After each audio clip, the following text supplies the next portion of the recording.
ایک اہم مسئلہ اللہ نے یہ بیان کیا. طلاق کے مسائل تو میں بتاتا ہی رہتا ہوں, سورہ بقرہ میں طلاق کے بہت مسائل بیان ہوئے ہیں, وہ کئی بار ہو چکے ہیں, ان کو میں ریپیٹ نہیں کروں گا. لیکن ایک حکم مردوں کو اللہ نے حکم دیا کہ جب بھی کسی عورت کو تم طلاق دو گے تو اس کا مال چھیننے کی تمہیں اجازت نہیں ہے. لا یحل لکم ان تأخذوا مما آتیتموہن شیئا, جو کچھ اس کو دیا ہے نا شادی سے پہلے, ایک دھیلا بھی واپس لینے کی اجازت بولو نہیں ہے.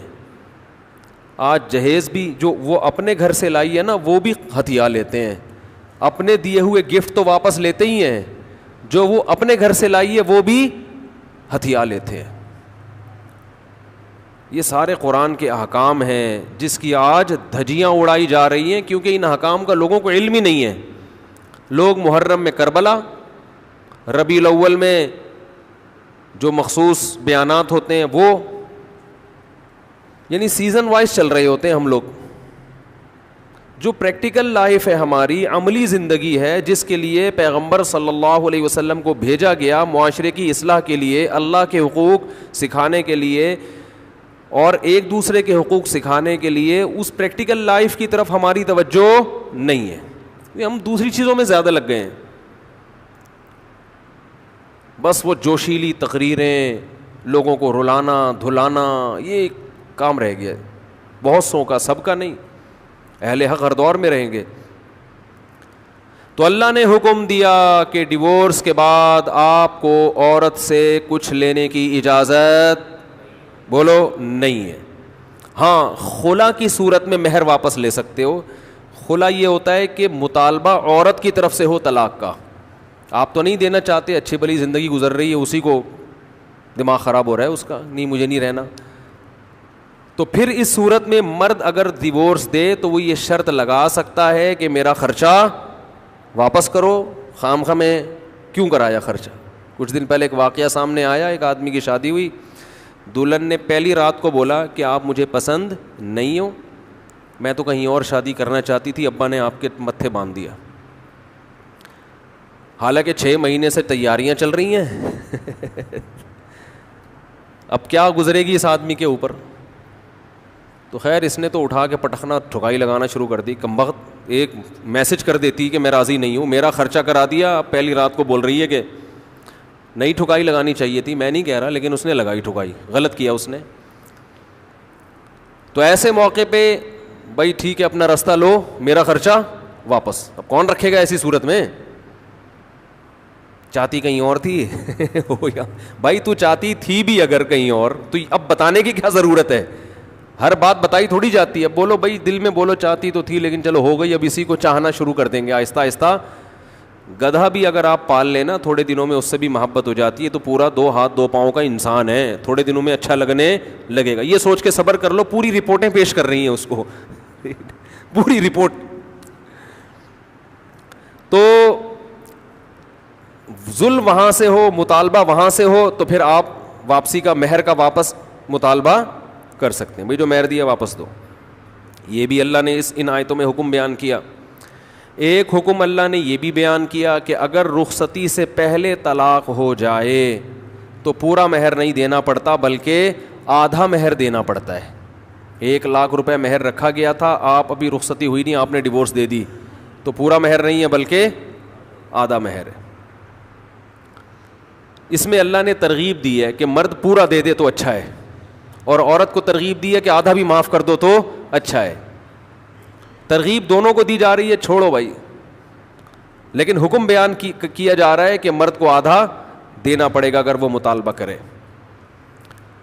اور اللہ نے اہم حکم یہ بھی بیان کیا کہ جب عورت کو طلاق دو تو جہاں وہ طلاق کے بعد نکاح کرنا چاہتی ہے اس کے نکاح میں رکاوٹ مت بنو, کباب میں ہڈی بننے کی کوشش مت کرو. یہ بھی زمانے جاہلیت میں ہوتا تھا اور آج بھی ہوتا ہے. فلا تعضلوهن ان ينكحن ازواجهن, اگر تم نے چھوڑ دیا ہے اس کو. عرب اس کو غیرت کا مسئلہ بنا لیا کرتے تھے کہ ہم نے چھوڑا ہے تو اب ہم کہیں اور اس کی شادی نہیں کرنے دیں گے. ہمارا معاذ اللہ یوں کہتے تھے تھوکا ہوا مال, جیسے آج بھی لوگ کہتے ہیں ہم نہیں کہیں اس کو نکاح کرنے دیں گے.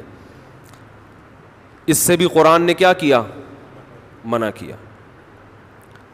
اور اس سے بھی منع کیا کہ اپنی مرضی سے زبردستی اس کا نکاح بھی مت کراؤ طلاق یافتہ کا. ینکحنا ازواجہن، اپنے سلیکٹڈ شوہر سے نکاح کرنا چاہتی ہے تو تم کباب میں ہڈی بولو نہیں بنو، یعنی اس کو یہ رائٹ ہے کہ وہ جہاں چاہے نکاح کرے. یہ بھی خرابی ہے آج کل بعض علاقوں میں، یہ خرابی ہے کہ بیوہ کو یا طلاق یافتہ کو نکاح تو کرنے دیتے ہیں، لیکن بعض علاقوں میں دستور ہے نکاح ہمارے ہی خاندان میں ہوگا، آپ ہمارے خاندان سے باہر نہیں جا سکتی. اس کو بھی قرآن نے کیا کیا؟ بولو ختم. نکاح بھی سے بھی نہیں روک سکتے، اور نکاح بھی وہاں ہوگا جہاں آپ نہیں بلکہ یہ چاہے گی. اس میں اللہ نے عمر کی کوئی قید نہیں لگائی. 40 سال کی بیوہ یا طلاق یافتہ ہو، 50 سال کی ہو، 55 سال کی ہو، یہ تمہارا ہیڈ ایک نہیں ہے. تمہیں زیادہ ٹینشن لینے کی ضرورت نہیں ہے. لوگ بڑی ٹینشن لے رہے ہوتے ہیں کہ تمہیں ضرورت کیا ہے، اب 4 بچے ہیں تمہارے، 5 بچے ہیں، اس عمر میں تمہیں شادی کرتے ہوئے شرم نہیں آتی؟ چھوڑو بھائی، کیا ضرورت ہے.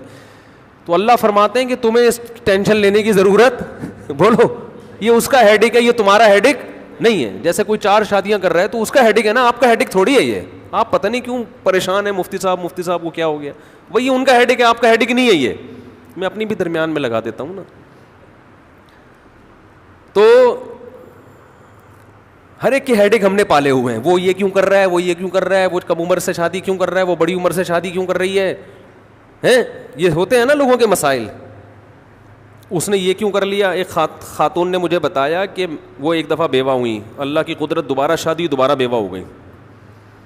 تیسری دفعہ جب ان کی شادی ہو رہی تھی لوگ مذاق اڑا رہے تھے، بس کرو یار 2 دفعہ بیوہ ہو گئی، اب آرام سے بیٹھو. اب وہ بیوہ تو کوئی بھی ہو سکتا ہے، جوانی میں بھی عورتیں بیوہ ہو جاتی ہیں. تو اب دیکھو لوگوں کو تکلیف ہو رہی ہے، بھائی یہ اس کا ہیڈ ایک ہے. اچھا لوگ اس سے شادی کرتے ہوئے ڈر رہے تھے ان سے کہ میں بھی پھر میں نہ مر جاؤں. تو اس سے کوئی تعلق نہیں ہے. ہو سکتا ہے 2 دفعہ بیوہ ہونا تقدیر میں لکھا ہو، 3 دفعہ نہ ہو. یہاں مجھے وہ چٹکلا یاد آتا ہے، وہ ایک آدمی نے، ابے چھوڑو چٹکلوں کو، ابھی قرآن کو فوکس کرتے ہیں.